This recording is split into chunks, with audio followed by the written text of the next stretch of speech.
سلام سلام كبرات أخوات دحان لكم حنتي حنصار حنصار حبريت هالتني بإيميل زمساني حنتي لا نبخم كم محرف هذا لكم كم زعينت أب نورمال جيميل إيميل أي مسأكانيو أب نورمال برايفت إيميل دما كم زعينت مسأكم الله سلازي أيتوقو سباميو እዚ ኢሜል እዚ ልክዕ ናይ ዩቲዩብ መስል ትሪእዎ ኣለኹም ስለዚ ተጠንቀቁ ወጃሃትኩም ብኸመይ ክፈልጥ ክኢለ መስለኩም ኣብዚ ቸክ ክገብር ፀኒሐ ትሪእዎ ኣለኹም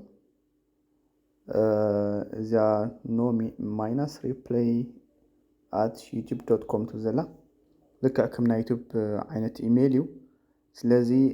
be careful about the email that comes from no minus replay at youtube.com ይብላሎ ስለዚህ በጅኻትኩም ተጠንቀቁ አብዙውን መጠንቀቃት ዝብላሎ ስለዚህ ብናትኩም ዩቲዩብ አካውንት ከታቱ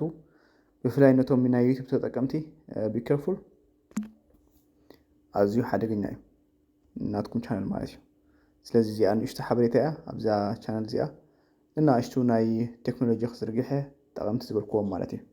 ስለዚህ ሰላም ወሰናይ